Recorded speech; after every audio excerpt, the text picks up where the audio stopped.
2, 1. 1, 2, 3. When I was young, I was trying to find out what the right thing to do was. I had to find answers to everything. Answers to the meaning of life.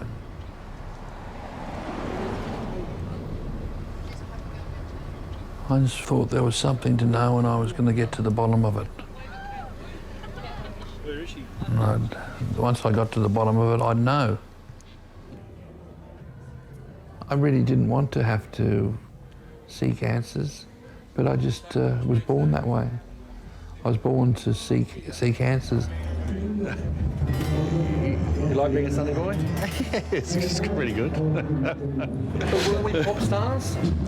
I don't know, I mean, probably. We're on Countdown. We were more musicians than pop stars, weren't we? No, but when We you... never really... We didn't ever go to Molly Meldrum's house for parties. Yeah, We never We wanted to find the truth, once we found the truth, that was it. That was like, oh God, that's no good. Yeah, that's no good. I just find that ever since taking up this sword of entertainment, it's just been relentless. You know, I thought you could walk on stage and do it in halves and quarters and in thirds, but you can't. It takes the whole lot of you.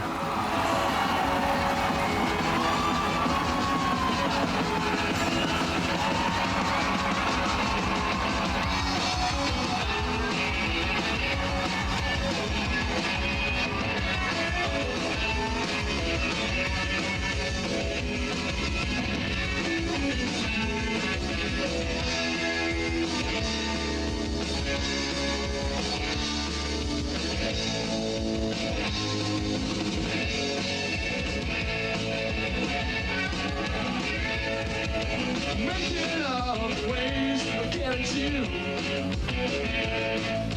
Everything inside is turning blue. Death is coming to the phone. I found out you were not home this time. For me, in that early 80s period, the Sunnyboys were the greatest band on the planet. They had it right from the start. You know, and there's not that many bands where you go, wow, this is like a package. These songs are really fantastic. This band can do anything.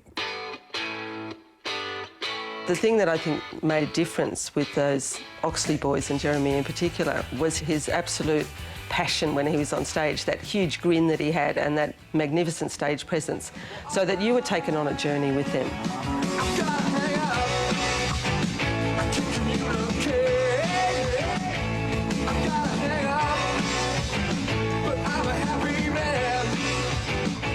Jeremy had a little bit of an aura around him. He was somebody whose performances were real, and I think that's really important when you're an artist. And it was just a question of where it would go and how far the journey could be continued.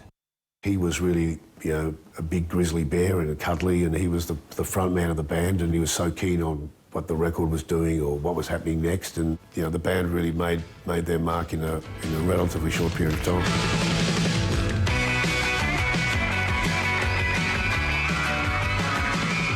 It's just raw and pure and natural. And he would play without any effects. It was all in his fingers. It was all in his hands. Jeremy had a connection with his audience. That audience just adored him in every way, I would say. People were hanging off what this guy's singing about.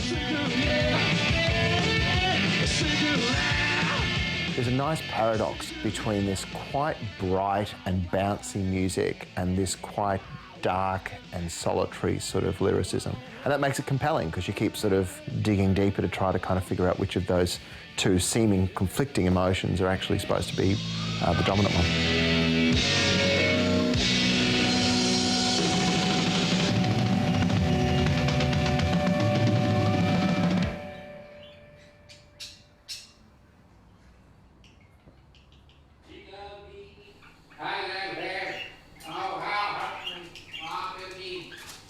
Gotta get down with the United Nations. Doom, doom, doo, doo, doo, doo, doo, doo, doo. Tra-lee, la, la, lee, la, li la li la la la lo la li lo li la li lo lo.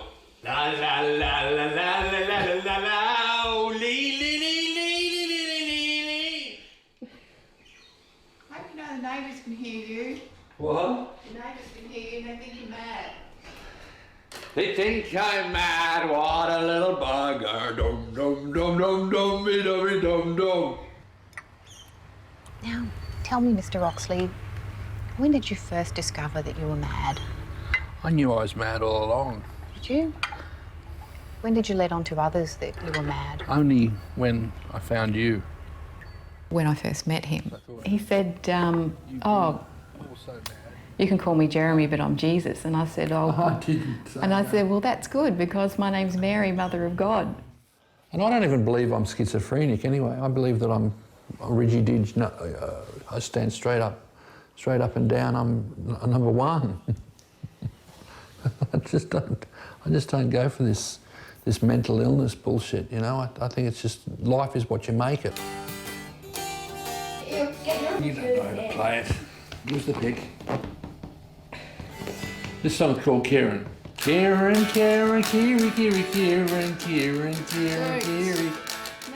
Jeremy teaches us guitar, and like he's kind. He's like a gentle giant. He's really funny. Sort of nice having another father around.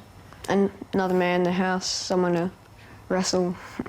Someone to jump on. Gold. Congratulations, Jeremy. You have won a gold record. You smash it all with a hammer. Oh, they're bullets. Bullet holes. What did you do to it?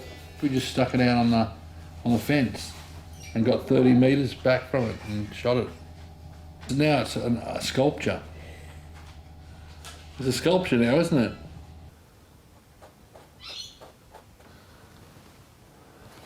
Oh, I used to be a musician, but now I've put all my efforts into painting, all my philosophy and my thoughts. Well, it's not collaborative. It's all my work. Seeing, I don't rely on other people to fix it up. It's all the mistakes are my own mistakes. Ready? So a self-portrait, this is it. Boy, you've not flattered yourself. I haven't flattered myself? No. But yeah, that's it. He's got something going for it. You look a bit surprised. We've always had a good relationship, Jeremy and I.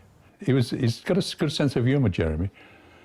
And he was always a funny one. He was always amusing everybody. I don't think I will, Eric. No, I don't think I'll do it. I'm always telling him things, and he always says, no, I don't think so, Dad. I don't think so.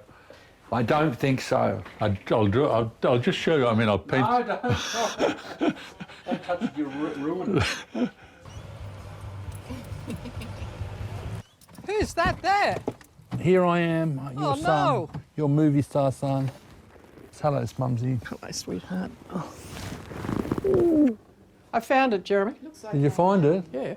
Is it in a frame? Yeah, it's in a frame. So how old do you think you were when you did 18. that? 18. Yes. It's an excellent drawing. When Jeremy was a child, he was a delightful little boy. He was, I don't know, he's got a really nice nature, Jeremy. Probably out of all of them, out of the 5, he'd have the nicest nature. They probably wouldn't agree.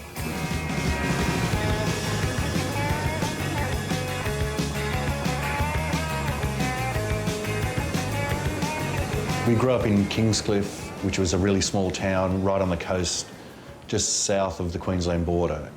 And we were surfers, basically. We lived on the beach, at the beach, all day. Jeremy was a little bit in awe of Peter, I think. What his elder brother did, he wanted to do. Generally, Peter decided what they'd do, where they'd go surfing, when they'd go surfing. But they were very close, Peter and Jeremy.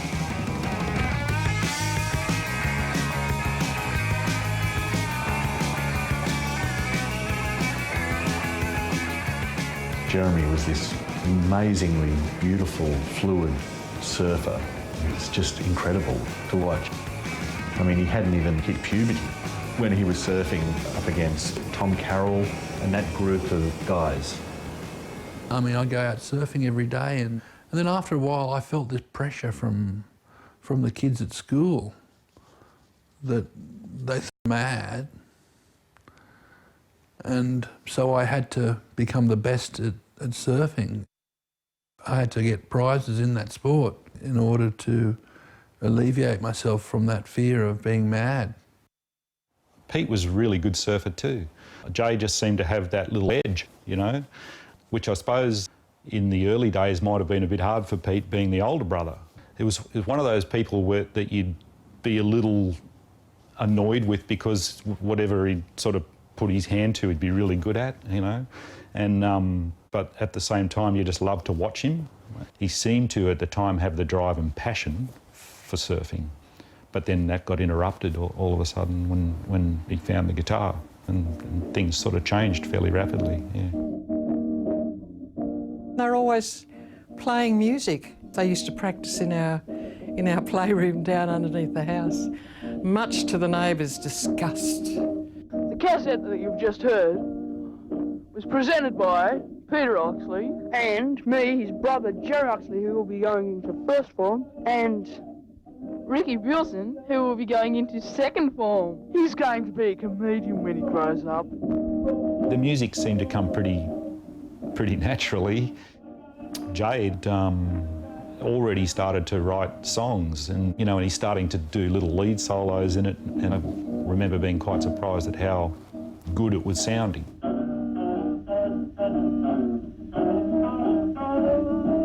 Jeremy, he picked up a guitar and he could play it, which is awfully annoying because I couldn't. And Jay said, well, you're going to have to play bass. And I went, yeah, I'll play bass. Jeremy was always that much better than me. We played music together all through school.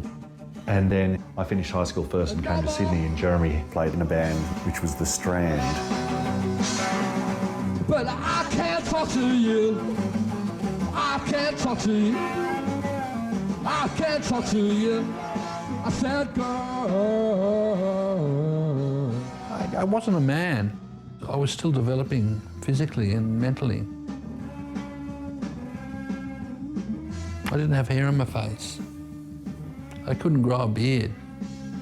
I was very mature. I was sort of like a Mr. In-Between.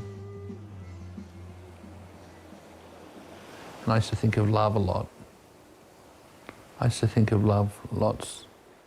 Love and hate. I used to look at the endless sea, the wind on a howling night. I don't know, just spooky things like that. Eternity of insanity. There was a big empty space where songs were supposed to be put to justify existence. I just got to my guitar and practiced and practiced. And so I was ready for the confusion, and I wrote about it on a major scale. What's mine in this world? I take it from anyone. Doesn't matter if it's right. Doesn't matter if I'm wrong.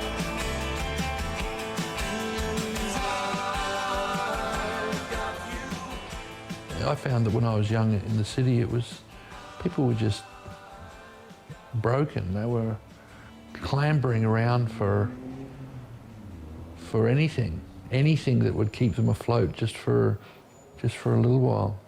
People were intertwined with drugs, and people were just falling into the pit of darkness everywhere. That's why we just did work. We focused on music to prevent us from falling into the pit of darkness. I think it was probably comfortable for Jay when the band came together because It was a little bit like pulling on comfy old slippers, I guess, you know. His brother, and I'd played in bands with him earlier on. Jeremy was incredibly enthusiastic and basically saying he sees a hole in the Sydney music scene and he thinks we can fill that hole. Sunnyboys are a group from Sydney and they're going to do really, really big business. They are racing up the charts right across the country. Here they are, Sunnyboys. They speak for themselves, Alone With You.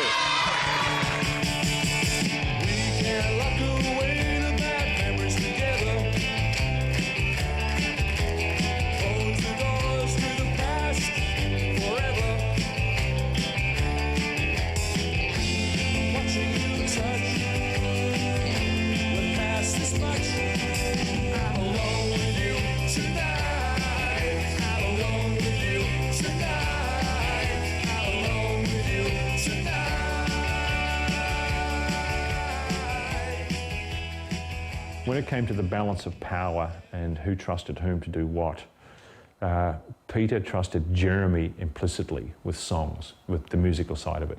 When it came to management and when it came to running the band, basically Peter was in charge. Peter wanted the success for Jeremy, and Jeremy wanted to do it for Pete. So you had this escalation thing. I'll do it, I'm doing it for you. No, I'm doing it for you. No, I'm doing it for you. No, I'm doing it for you.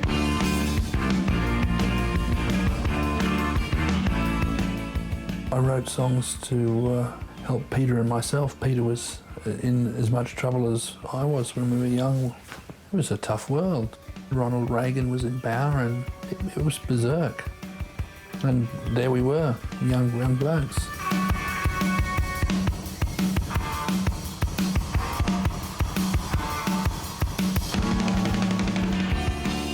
I feel I was looking after Peter at the time.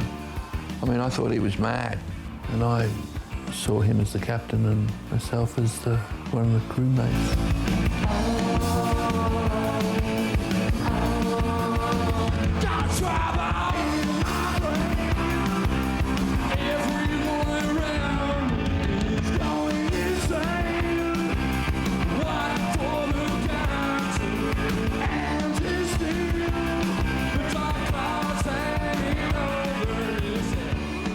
I didn't want to feel like I was on a ship, but with all the booze that Peter used to drink, it felt like we were, you know, it wasn't normal.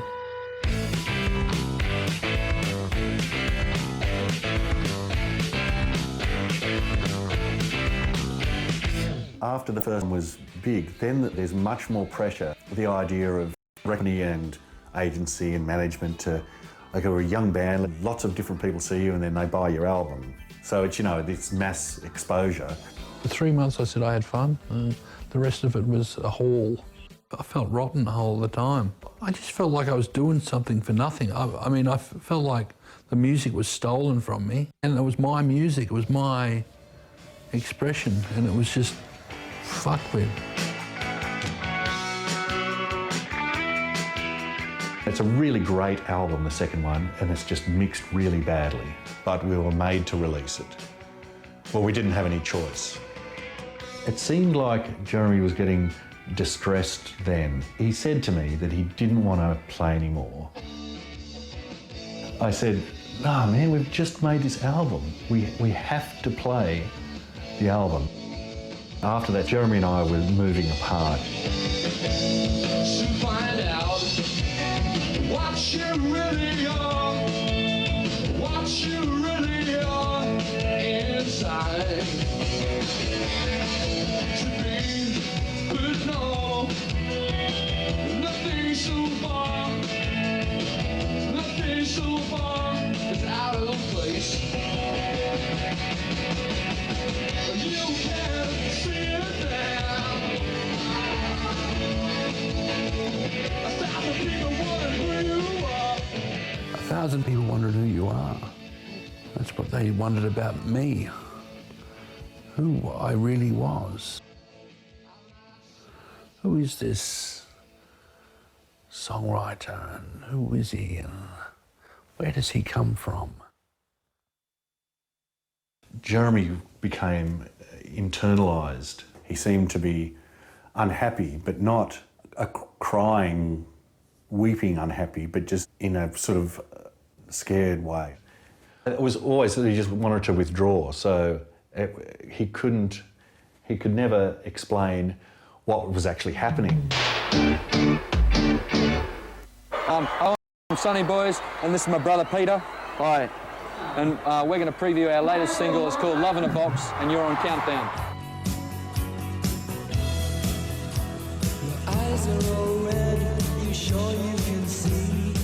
After that third album, Love in a Box came out, and then we interviewed with Molly Meldrum. Watch Countdown. Jeremy said it doesn't sound like that. They've sabotaged it. Gadinsky's sabotaged it. It does not sound like that. And I said, no, man, that is what it sounds like. That's it. And I was calling my dad to say, come and help, there's something wrong with him. I organised to go down and take him to a psychiatrist. What went on between the psychiatrist and Jeremy was confidential, and there was nothing there for me to find out. He said, you think people are talking about you behind your back? And I said, I know they're talking about me behind my back. I'd walk in a place and they'd say, oh, there's Jeremy Oxley from Sunnyboy. And then they'd talk, and the doctor couldn't believe that. And he said, oh, sorry, you've got schizophrenia, you'll be on medication for the rest of your life. That's what he said to me. I said, what? Medication for the rest of my life? I'm happy natural. I'm happy with what I've got. And I said, the people that are mad kill each other. I was just a little gentleman. I don't know how I could be a mad ass. And I thought, oh no, I'm a Sunnyboy. I'm not a schizophrenic. Everybody's talking behind my back. Say I'm a jerk and I ain't got nothing. Well, all He just really hated me. I was seen to be as the guy that was saying, look, we have to do these shows. We're booked to do these shows. I'm sorry, but you're gonna have to play them. And he didn't want to play them, and so he lashed out at me. I was overworked, and I said to Peter, I said, I want 2 weeks off. I don't want to play any at the moment. And he just said, well, we'll play 2 more gigs. But after those 2 gigs, that's when he said, hey, listen, we've got another gig come. I said no. I said no. One night in Melbourne, appeared on a Saturday night. We had 15 at the Pier Hotel, and then Jeremy turned up and just totally off his head. We walked out, Jeremy just went to his amplifier, turned it on 10 and just started doing Jimi Hendrix solos. And we tried to start a song and we couldn't, it wasn't going to happen. And I said to one of the crew, get Jeremy off. And I went back out on stage and started apologising, and cans were chucked at me. I never had to drink when I was younger. I usually stayed quite straight. But I slowly, after many years, I just got, the struggle became a little maddening. There was only one person doing the songwriting, and he was doing all the singing and doing everything. And that was me, so I couldn't do it anymore. I just ran out of energy, maybe I ran out of innocence. At the end of the Sunnyboys, I wanted to know why Jeremy was such a big deal, and then I found out it was the name meant appointed by God. And so people were saying Jeremy, and they were having this tribal reaction to me, and that's what it was all about. No wonder they're going crazy.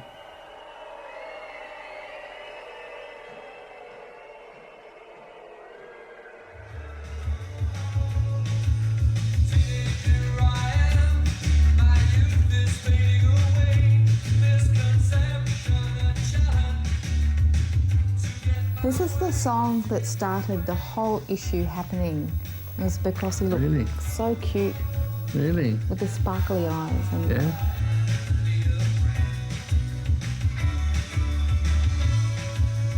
Back in early 2008, the boys decided I needed a nice boyfriend. And it'd been 5 years since my husband had passed. So we spent a lot of time watching countdown videos and being a huge Sunnyboys fan and always going back and playing the songs over and over, the boys decided that, you know, he was a nice boy and we should look up and see where he was, and he turned out to be Jeremy. The memory of him in the Sunnyboys as being somebody vibrant and, you know, happy, fun, so much energy. And all of a sudden, the articles that were written about him had him really down and out.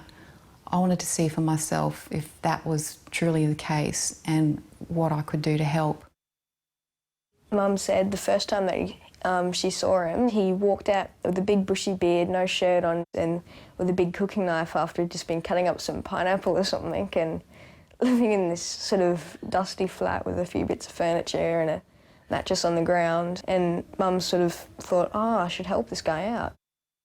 I could see that Jeremy was a very complex person, and his personality was almost in layers of illness over the top of the real one that was inside, like a defence mechanism. The person that was underneath was gentle, or was quite an innocent personality, almost scared of what was going on around him. We spent a lot of time getting to know each other. I said, well, you know, why don't you come up and spend a few days with us and see where we live? And he said, rightio, but he ended up staying for quite a long time.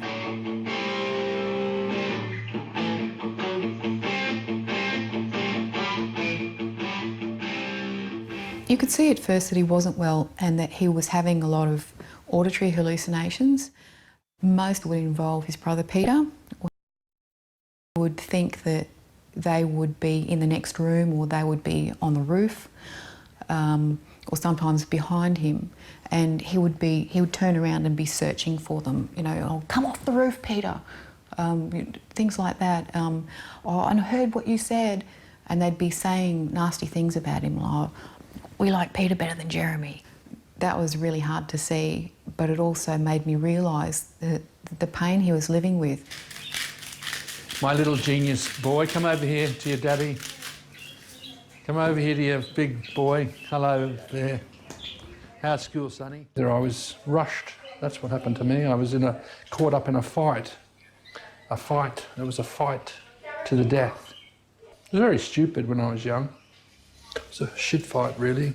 And they say that I was unwell, but... Yeah, but the problem with being unwell is that you don't realise that you're unwell. Yeah, that's the thing. It's one of those catch-22s where you don't know when you're well and when you're unwell. See, people are saying that I'm well now, and I'm saying, oh, well, I'm just as unwell as I ever was, or just as well as I ever was.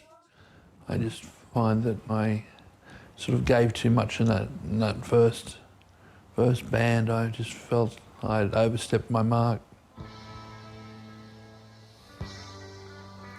My music was stolen from me, and I was never able to get back what I'd lost.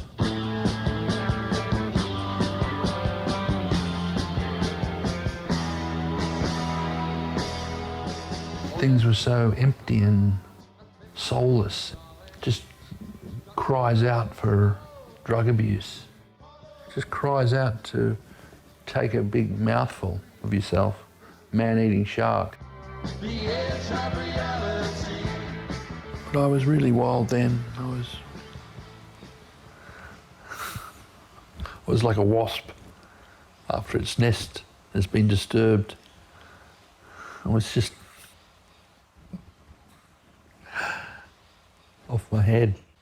His life, it was mayhem, really. He joined other bands. You know, you'd hear sort of stories of what happened on tour, and it was a worrying time because he was just off the rails. Pete, he didn't know what to do or how to get help, or whatever help he could get. He couldn't get Jay to come to the party. In his mind, he was fine. I seemed to be on the outer then, so it was really hard to converse, you know. I just looked out for Jeremy then. So I wasn't really part of his life too much. You must be feeling pretty good, though, I mean, because you're about to start on a big sort of East Coast tour as well, aren't you? Yeah. You're kicking it off today. That's right. Now, do you know any of these guys over here?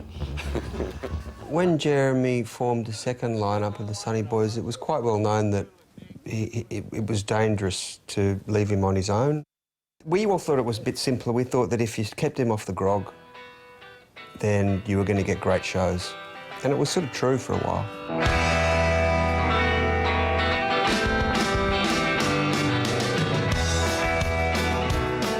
See, I had a whole entirely different lineup in about 1987, and they just went Burko, but that was fun. That was fun. Everyone just had fun, and it was just completely mad.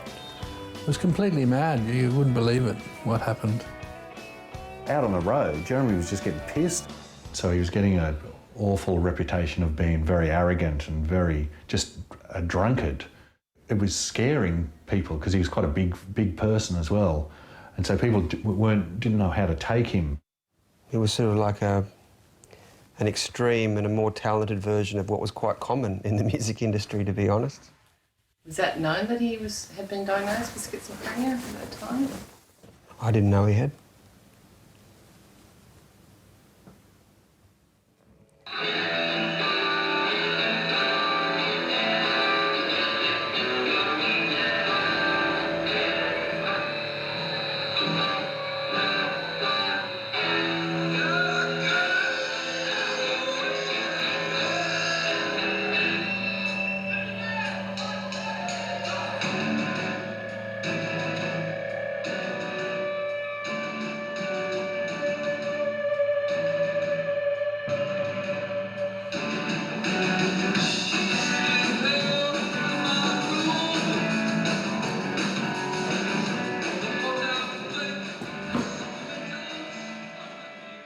I felt torn and twisted. Half alive. Something had me by the scruff of the neck and wouldn't let go. There's a creature on my back and it's fighting for my soul.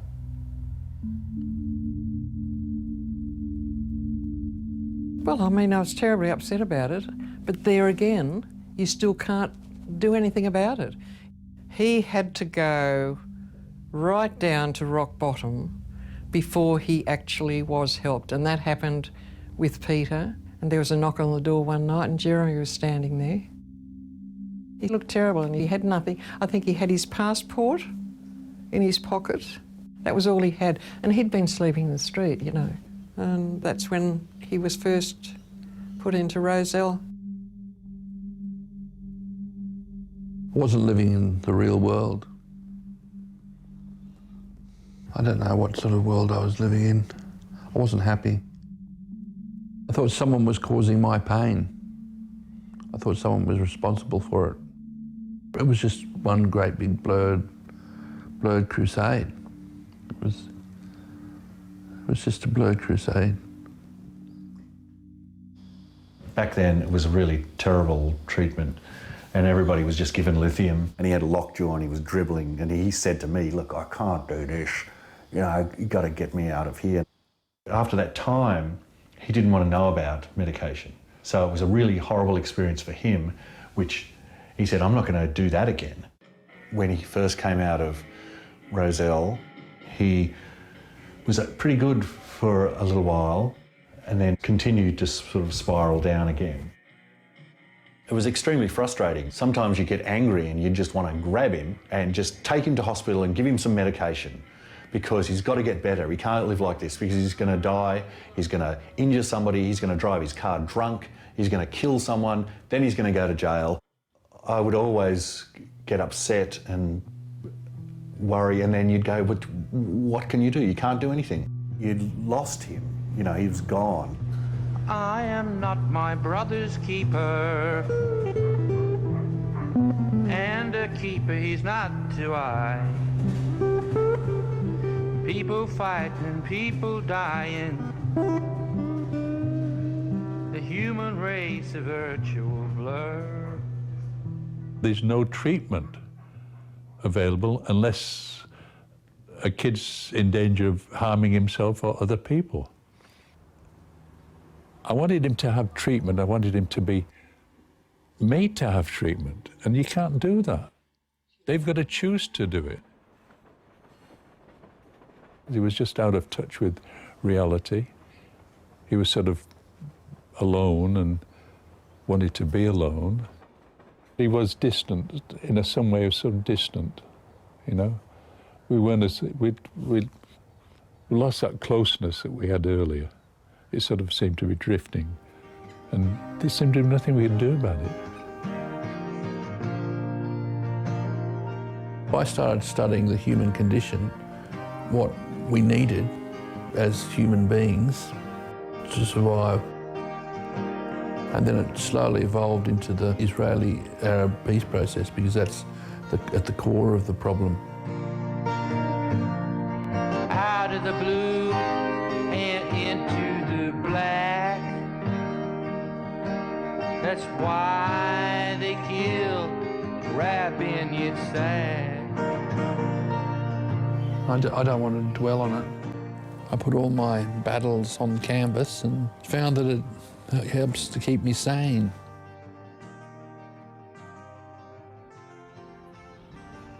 Sanity's beautiful. And when you've lived through insanity, you appreciate it all the more. Here, pull your strides down. Nearly. Has little sort of balls of medication in, so they dissolve very slowly over the 2 weeks. I hate injections.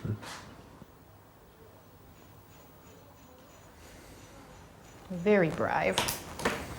I'll just put a Band-Aid on that for you. And that's it for another 2 weeks. Hang on, Band-Aid. Bit of jungle juice to keep the Tiger at bay. tiger at bay.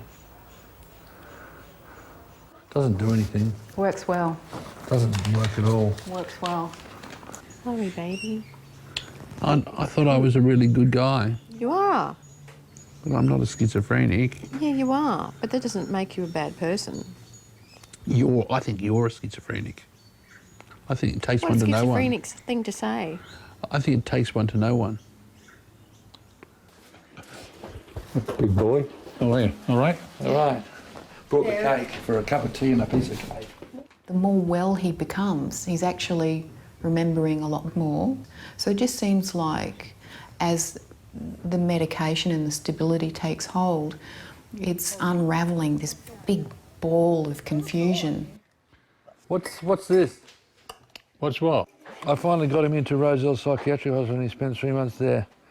He used to get into trouble with the police all the time and we'd have to bail him out. What's that? I don't know. Who said all these things? I don't know. Who's got the name on it? I just thought that few people realised one of the band members was badly out of tune. I just don't know what it's referring to. It's referring to you, isn't it? I know that it's referring to me, but I wasn't badly out of tune compared to the people that I've met in Sydney. I wasn't incapacitated, I was still performing. I mean, that's when you're sick, when you're incapacitated. You can't do anything for anybody. You can't perform, you can't do anything. You're just a bit of meat. I don't know what you're trying to prove by all this. What are you trying to prove? Well, I'm interested in schizophrenia because I think people don't understand it, and it's... I don't understand it either. I don't know what it is. I just think it's bullshit. I've never understood schizophrenia. I have no idea what it is. Teach me a new song. I don't know which song to teach you. Well, what songs do you know? Don't know any. Do you want to play Happy Man? Yeah, that'd be cool. We'll play the D. Or the other one. Da da da da. E. That's it. My brother, he was the one with all the problems when we were young, and now it's reversed. He was the one who couldn't communicate, and in fact that song Happy Man was written about Peter. The chorus goes, I can't communicate. It's I can't communicate. Whereas it's he was the one who couldn't communicate, and I was being him. So it's all quite confusing. Yeah, show me. Show me. Still experience a slight calling to play music again with my brother Peter. But he'll tell me to play things and I won't want to play them. I don't want to play anything. He keeps ringing me up and saying, "Hey, Pete, so we're not getting any younger, you know." I said, "We won't be able to do a Sunnyboys tour when we're 60. And I said, no, man, that's too old. We're going to do it while we're still young and handsome." What I suggested, he should learn a half an hour set and play it to Mary and see if he likes doing that. Whether Sunnyboys ever play again, you know, maybe. I doubt it. But for me, like, I think it would be really great if we could, but I'm not living for it. I can't even play any of them. I've got to relearn all of them. I've got to learn them with the other blokes. I always end up in the lunatic asylum whenever I hang around with Peter. I'll end up in the lunatic asylum whenever I hang around with Peter. I end up in the lunatic asylum whenever I hang around Peter. Peter, Peter, Peter.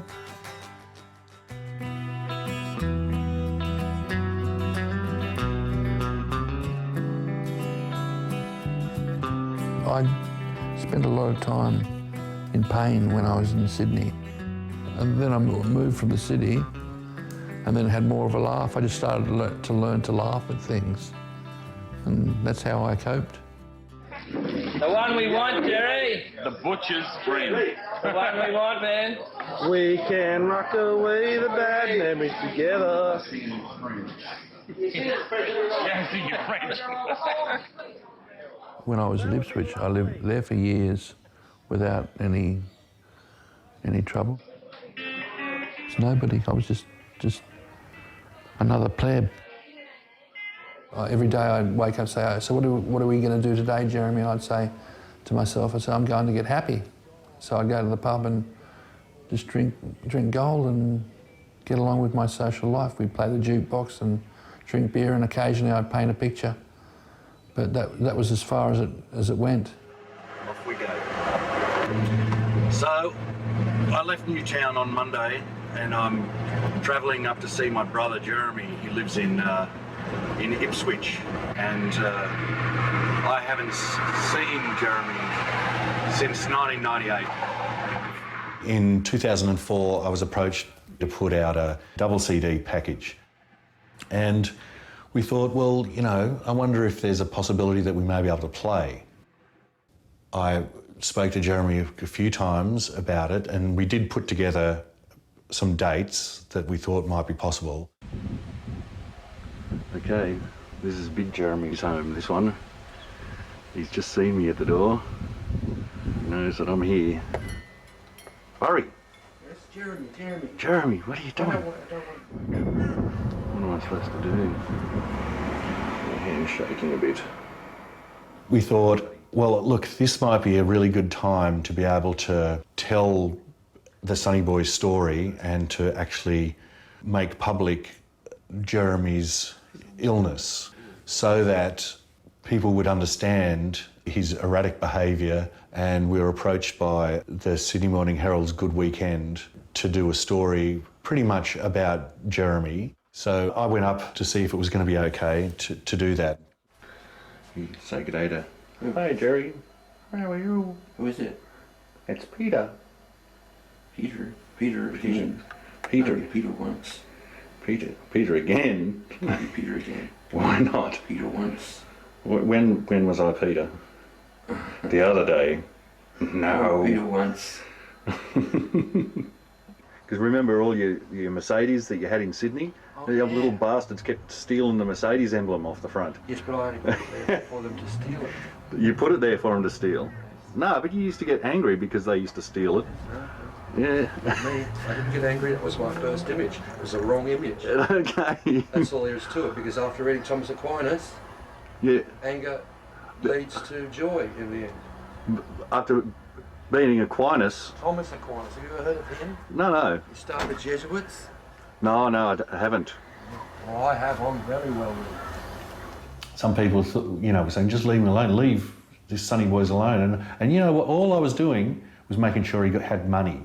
And that was, by having Sunny Boys out there, anything, it was earning him money. And also, it was, pushing him to say, come on, you think. Try and think if you can do this. Here's an opportunity to do something, not sit in Ipswich, pissing and drinking and crapping on. Can you? Do you want to? Here's a chance. And maybe he would go, oh yeah, okay, I'll try some medication. This way,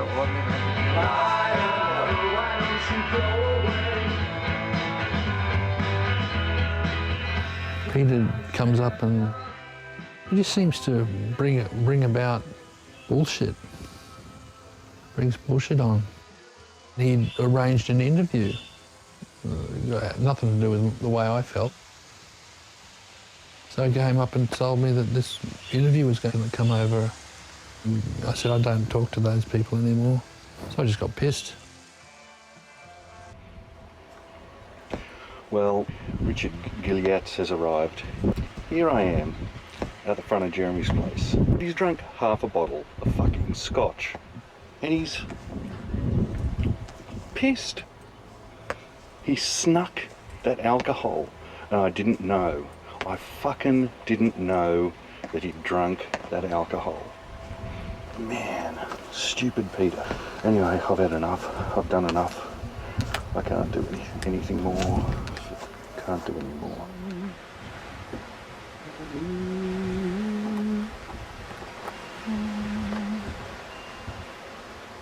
After that, I felt terrible. I felt really guilty for putting Jeremy under that sort of pressure. But what I always maintain is that I never gave up on Jeremy. That I always hoped that by me giving him suggestions or saying, look, maybe, this is happening, maybe it would snap him out of whatever was happening.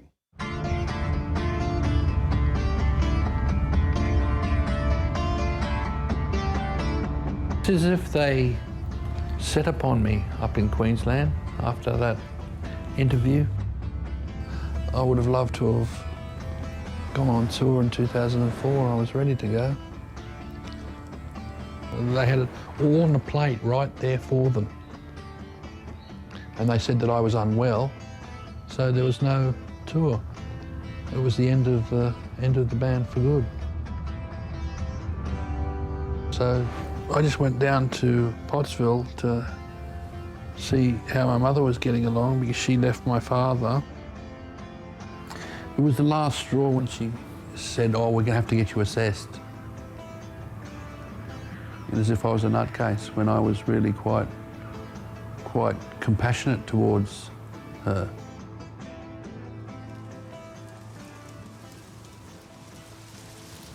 There's a lot that I don't particularly want to put on film.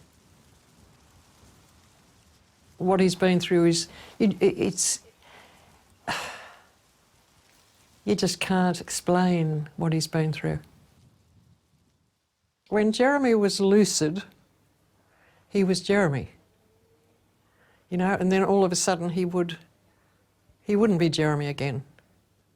But Jeremy is a soft person, and the difference was incredible to when he was having an episode. He could be quite frightening. He had periods where his eyes would go cold and he would disappear. You'd see just a face with just blank eyes. It was hard to understand. His behaviour was becoming a little bit more unpredictable. I rang the mental health people. You know, they weren't going to do anything. Why did they come? Because I said to them, are you not going to, are you not going to do anything about it? Are you going to have, are you going to wait until something terrible happens and then it'll be too late? He will have done something terrible.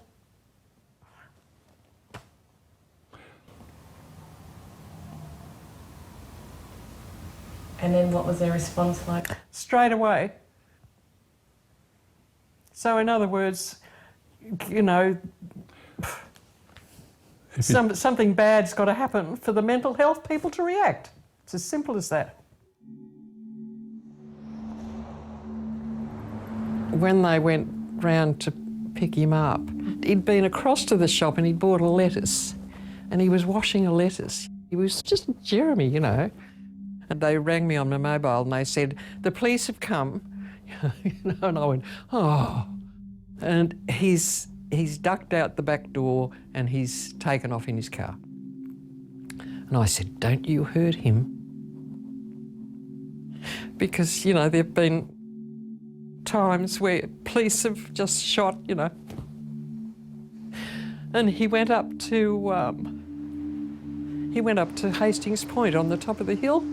Anyway, he just got out of his car up there apparently and put his hands up. And the police took him up to the hospital. And then I felt terribly guilty because he was in there, It was awful.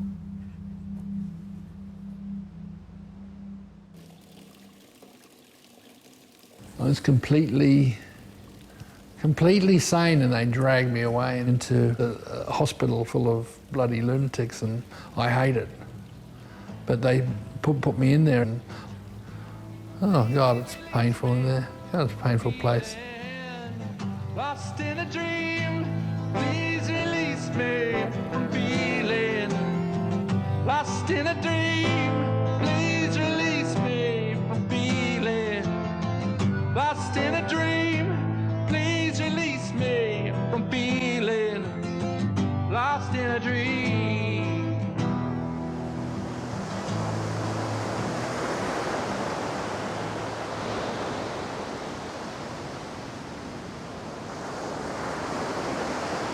After that, I just suddenly found that I had lots of time on my hands and and an emptiness, a huge emptiness. And I just stood there aghast.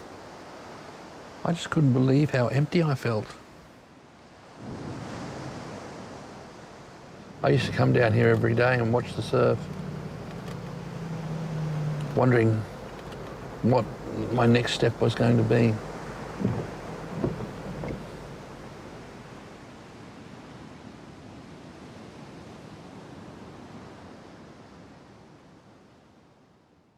In the very early days, from the small glimpses that I had of his reality and that he had with me, we both saw what we wanted. Jeremy really wanted to be in a lovely family situation and do all the normal things that everybody else was doing.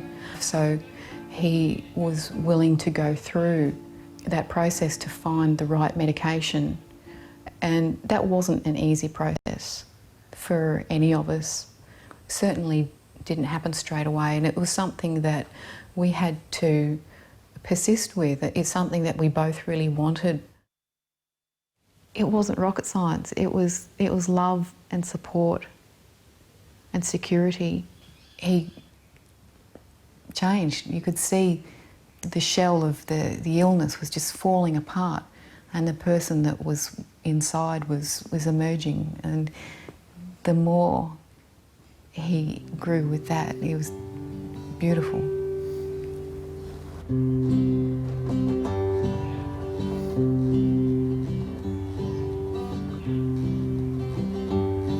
I used to be a rock and roller.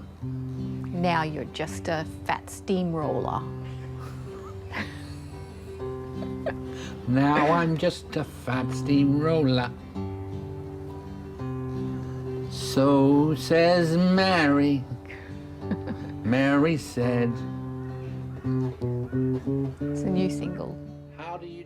She gives me something that I don't know quite what it is, but it makes me happy. In some way I feel contented sometimes. Sometimes I feel contented. And that's really weird, a real weird feeling. I feel like I'm myself and I feel good. Size around. Where's the engraving? Can you I see can't it? even read that. I need my glasses. Alone with you tonight. Gee. She knows. Mary will know. Mary's a darling. Eric and I used to say, gosh, what's going to happen to Jeremy when we die? And I said, well, what he really, what really needs to happen is he needs to meet, a wonderful girl that's a nurse that can look after him, And then all of a sudden, she drops down and here's Mary, who is a nurse, for God's sake. She fell from heaven. Oh, hello. Open the door. You're not going to change your mind, you two, are you? Do you When? think? I know she You've got plenty of knew time she was to going to change ask your some mind, silly but questions. Just looking at the two of you, I know you love each other dearly. Is that right? Yes. I'm going to ask you every time I see you until the wedding. Yeah. All right? Really? Yes? So get used to it. I'd love him to be svelte. It's a rude word. I told Jeremy if he lost lots of weight, because he's already got a suit, if he loses lots of weight, I will buy him another suit for his wedding. I try very hard, Mr. Mr. Oxlison, I try very hard indeed. You don't. You've got to be fair dinkum I about do. it. You're not fair dinkum. I'm fair dinkum. I'm going to marry, sweetheart. He's not doing anything physical now. He's just sort of letting Mary take care of him. And I just hope he's repaying her in some way. Oh, I can't do anything. I'm afraid. I'm afraid I can't do anything. I can't take responsibility. He's got to help around the house and ensure that she's happy. And, she's got 3 kids to look after there. And I don't know that anybody can be that saintly. Cranky Mary. Aren't you cranky? Are you cranky? I need some days off. Yeah, she really just had 2 days off. When? Just recently. Oh, recently, within the past few weeks, I've had 2 days off. You had 2 days off just the other I day. have a day off every day. That's because I'm smart. I must be really dumb then. Yeah. You must be really dumb. I had yesterday off to clean the house and do my tax. Yeah, well, you've got to clean the house. Can't let the house turn to a rubbish tip. I'm afraid I had a really hard time when I was young, and I happened to be a pop star, and it's hard for us. I don't know what we're... Don't listen to him. This has just been for days now. What? There's crap on crap. Yeah, And when the but boys come Twitter- home, he annoys the hell out of the boys until they end up fighting. Then he says things to me to bait me, and it's just like he's really irritated, and he's got to schizophrenia. he's got to really annoy someone to make himself feel good. But yeah, it's okay for a schizophrenia. while, but it's quite wearing as well. It's just schizophrenia. Yeah, well, Do you think it's a schizophrenia? no, I think you're being petulant. Petulant. Oh, chocolate? I bought it the other day at the supermarket. You can only have 2 squares. I can have 10 squares if I want. You can have 2 squares. Actually, before you eat that, I should check your sugar again. No sugar for Jeremy. Yes, sugar for Jeremy. No sugar for... Check. No, I just want to make sure it's under 20. No, let me do it before you open that. Go away! No. Put the chocolate down. Let the... No. Naughty. Mmm. I think you should put that away. Not good. Not good. How can I convince you to not eat that? He's in the right age group, he's overweight, he's diabetic, and now having these unusual heart rhythms. So if he continues to not look after himself, he will die. I'm so fucked in the head, I'm so fucked in the head. My father rang me up the other day and hassled me about losing weight. You know that? No, I didn't know that. He rang up and hassled me about losing weight. He said after that heart scare, he rang up and said, hey, come on, you know what you've got to do. And I said, shut up, you miserable old He leader. cares about you, Jeremy. He put me in the mental asylum. No, he didn't. He put me in the mental. He made me smoke marijuana. He was a commie. I know he was a commie. Over to you. Over to you. This is what's difficult, because you keep blaming everybody else on the choices that you've made. Whose side are you on? Well, I'm just trying to make you see reality is that because of the schizophrenia, you have made bad choices in your life, and now you've got a chance to really turn that around and make some better choices. So you need to stop blaming everybody else. Your dad rang up because he was concerned about you and has asked if you could do some exercise to try and improve your health. Everybody is trying to help you, and Even God? And you God? stick your head in the sand, which is a very schizophrenic thing to do. You need to look at yourself and really see everybody around you is trying to help you. Can you see that? Is that the first time your heart's gone into that funny rhythm? No, it's been many a time. Okay, and it always happens when you drink beer? No, I think I was allergic to the beer type. Yep. It was those designer beers that they don't really suit me. Hopefully, things will start to stabilise, and it just means change of lifestyle, changing your focus. So the focus isn't around things like alcohol and partying all the time. It's about... I love parties.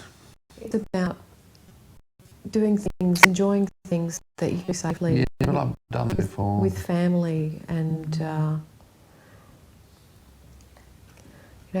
still having a good time. I didn't have it. Oh, fuck you. You just, every time I say something, you negate me. Every time I say, you don't need to stop partying. Oh, I like partying. And it's like you're just trying to say that I'm trying to take away everything that was important to you away from you. No. It's like, if you want to go and fucking kill yourself, you can go and do that. I can go and kill myself. Now. You can just piss off now. Piss off now and eat your fatty food and drink your alcohol. Don't do that. And I'll see you at your funeral. See, will you see me at your funeral?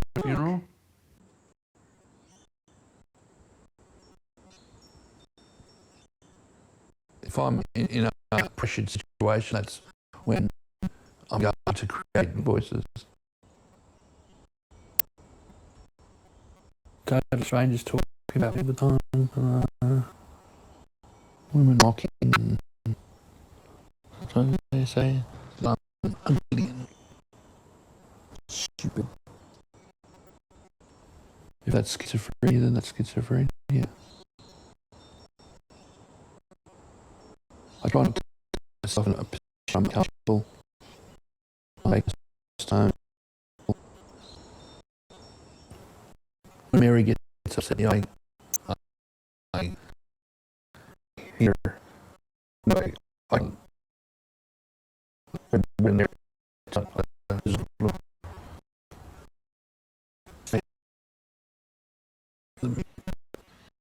she's alive. She's alive. I'm beautiful. As you can imagine how I feel now with her. Completely sanctified. quenched. My fire has been quenched by a wench.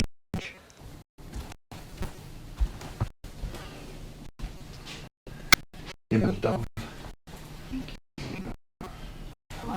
That's Mary, Mother of God, and her tummy hurt. They suck something in the bottom. They burned off a polyp up in my transverse colon that runs along under your stomach.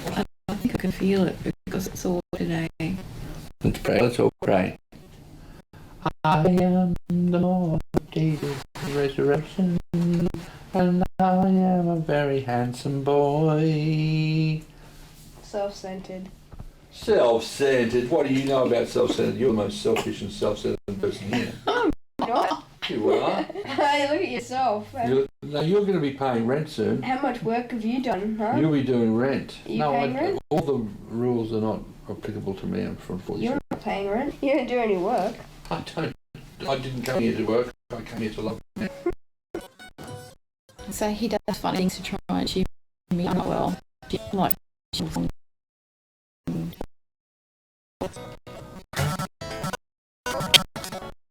Yeah. I know what you want now. Come on, baby. I know what you need now. You need me now. That's not what you can get.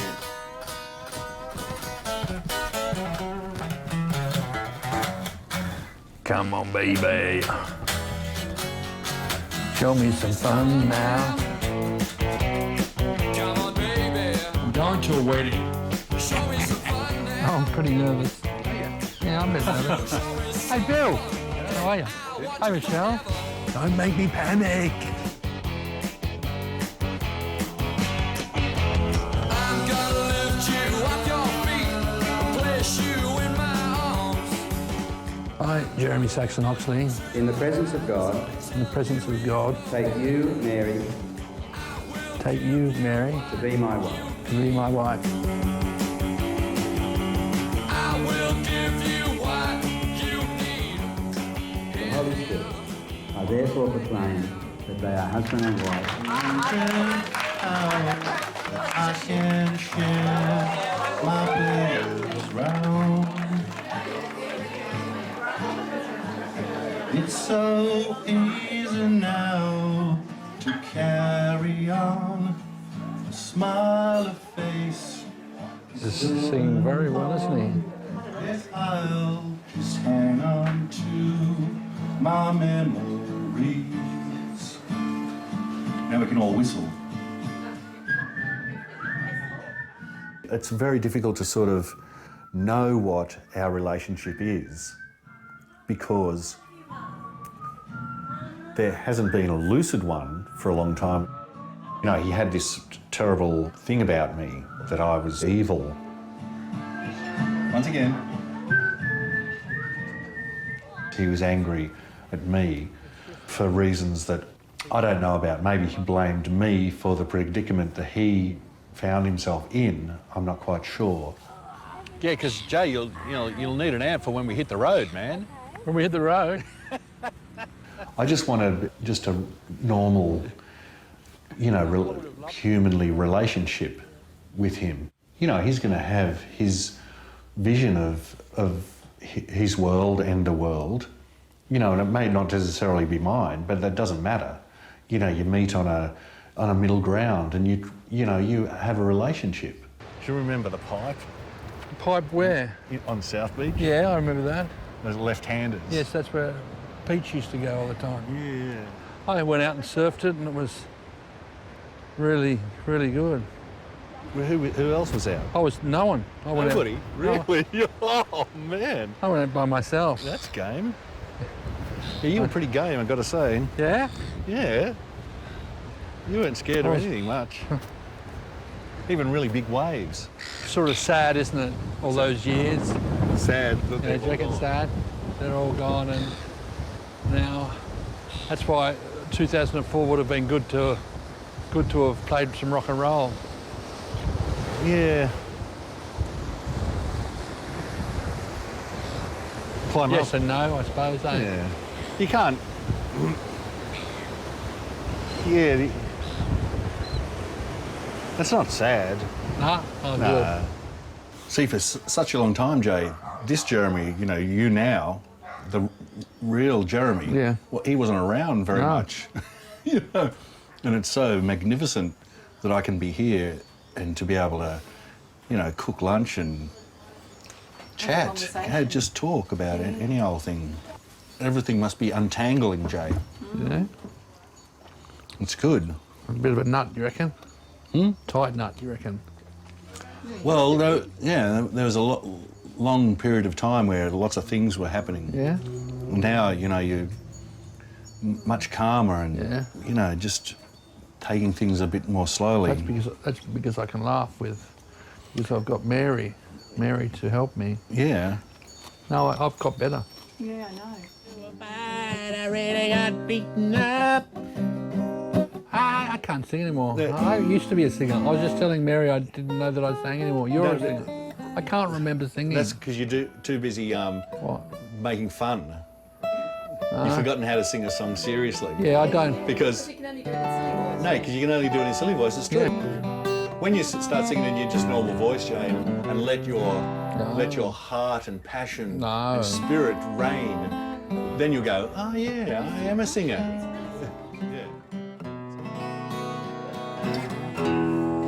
When I was down, frightened of the world, you were always there to make me feel alright.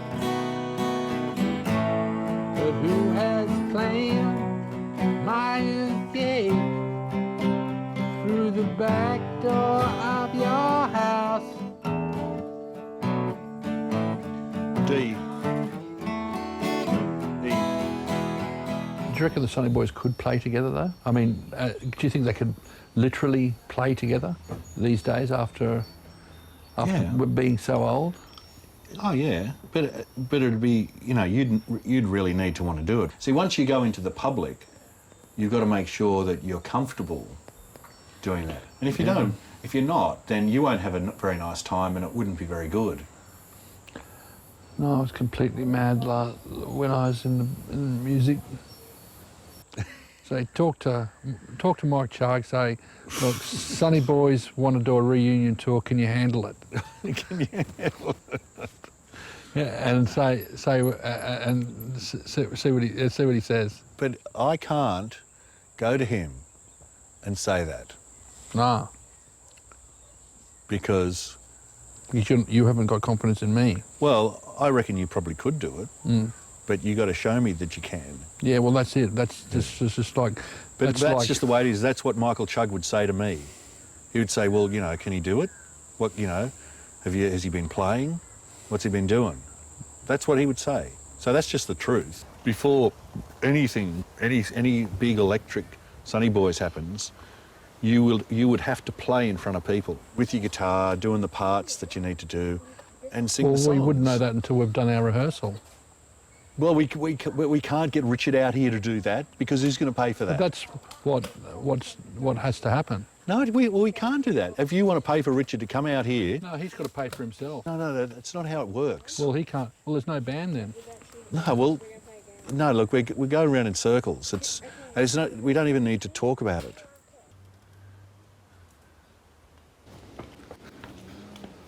Jeremy kept saying, let's do a Sunnyboys show. Let's do Sunnyboys. I keep putting him off because I don't want to say yes and then for it to be awful for him. I thought about it for a couple of days and then I spoke to him a couple more times and said, now, are you really serious about doing this? Because if you are, we can do it, but I need to know that you're really serious.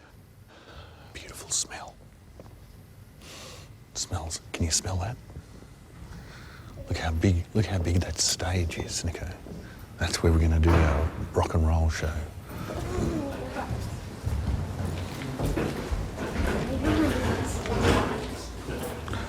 Look, we say, and this is where we'll walk on here, Nico. I would say I'm on this side here, Jeremy and Richard and Bill right there in the middle. Jeremy was the one who said, "Look, let's play an electric set." And it's understandable because it's what we used to do. Seeing Jeremy make a decision that is good for him is just fantastic. You know, it's the greatest thing that I could ever hope for him. Peter Oxlinson, he's going to be playing in a band with me again. I love my brother Peter. He's got a 58 precision bass. I love my brother.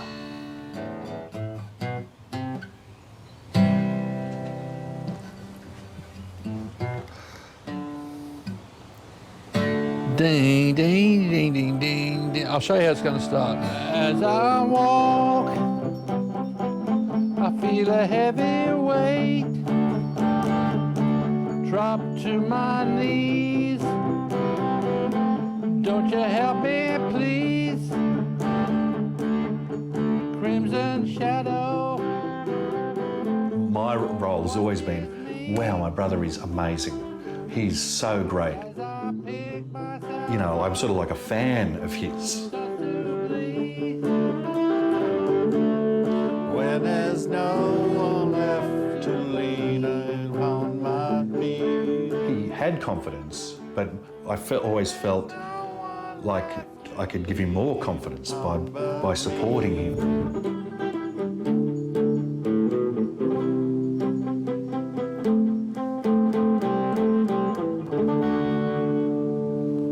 Right? Something like that.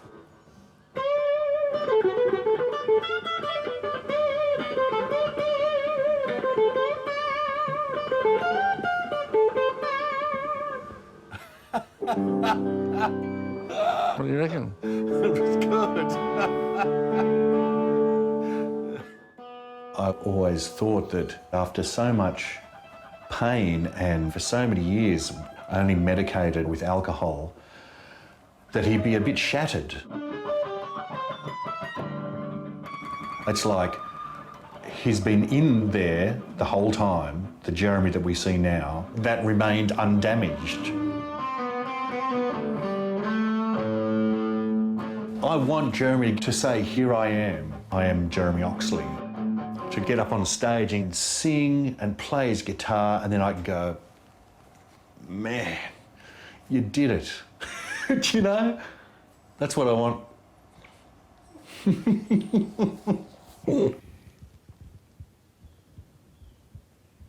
a bit nervous. I need to rehearse with the band, but I'll feel better when I've rehearsed. Mary's going to be there, side stage, with the oxygen apparatus. I'm looking forward to seeing the boys. I'm looking forward to seeing Peter, and I'm looking forward to playing my Firebird. I'm looking forward to being myself. The dark cloud that was hanging over the Sunnyboys has cleared. Yeah, well, it was the Sunnyboys against the world when we first started. And the world passed through us. And now we're ready to rock and roll again.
Take a 5-minute break.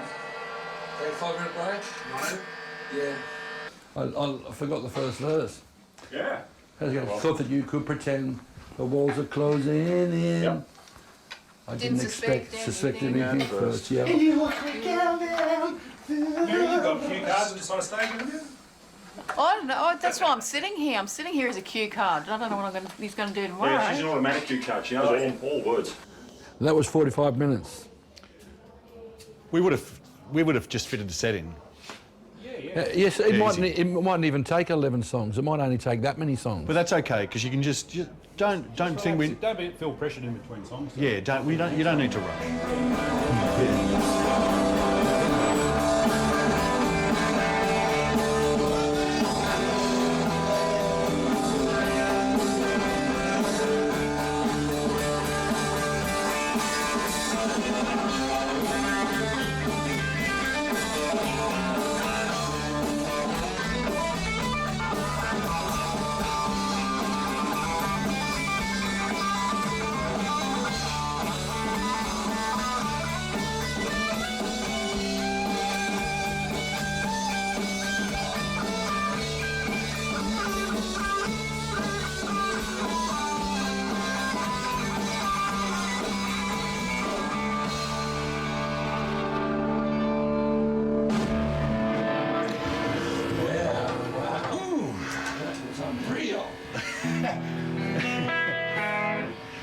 Haven't played for 20 years.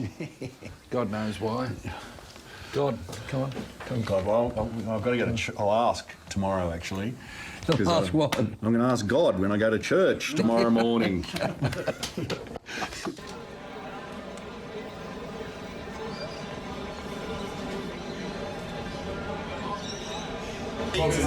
to go crazy.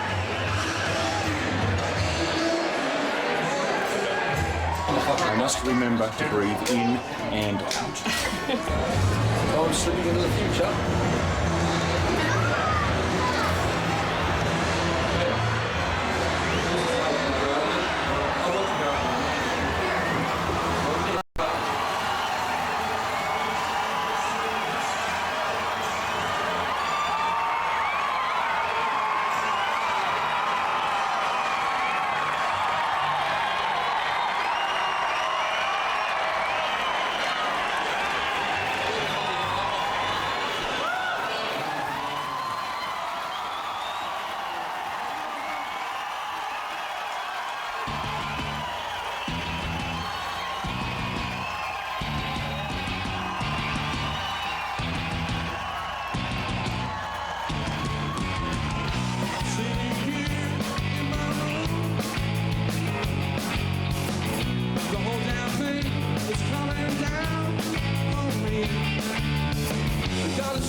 This is the moment that we've been working for all these years to get to this stage where he's confident and he's walking out there. Just makes it all worthwhile. This is who he was before he got sick. To be able to come back to this point, what an achievement.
Watch for cars.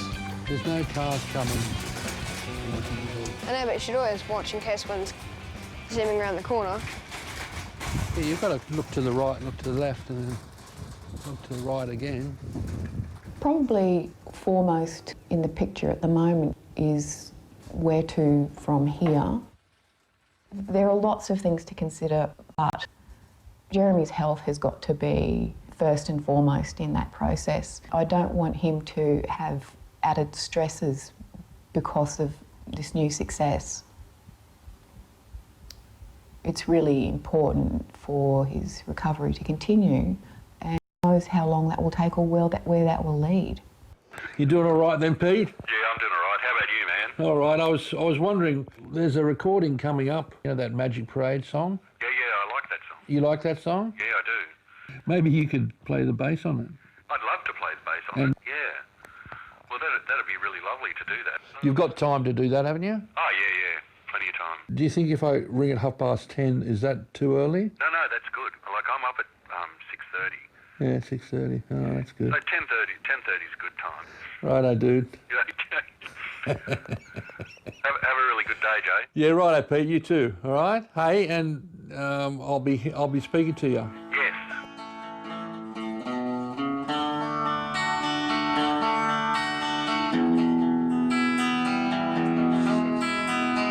It was in the paper the other day about Sunnyboys and how I've suffered from schizophrenia for 30 years. And I said, oh, that's interesting. And I said, well, it's not really true because I've been seeking the truth. Is it like you're dislocated from other people's perception of you? Yeah. I don't know what the hell's going on. I don't know. So people said, you're a schizophrenic. And then I said, oh, what's that? And then some people call you a genius. And you go, well, you know, it's ridiculous.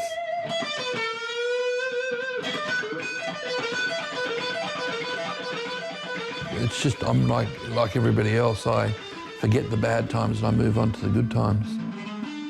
Maybe because you're schizophrenic, you don't know you're schizophrenic. That's right. I think that's my form of schizophrenia, that I'm so schizophrenic that I don't know I'm schizophrenic.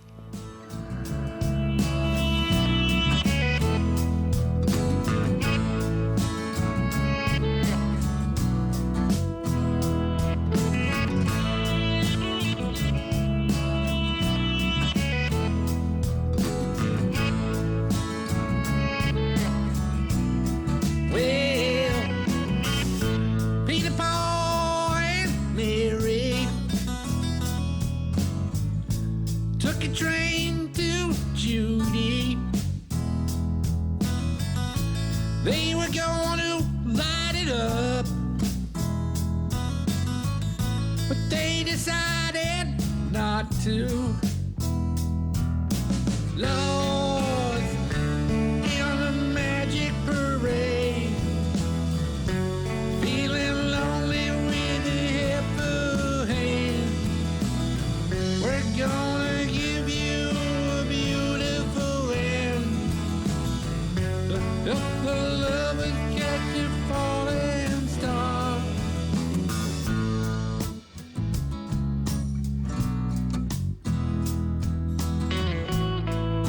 Well,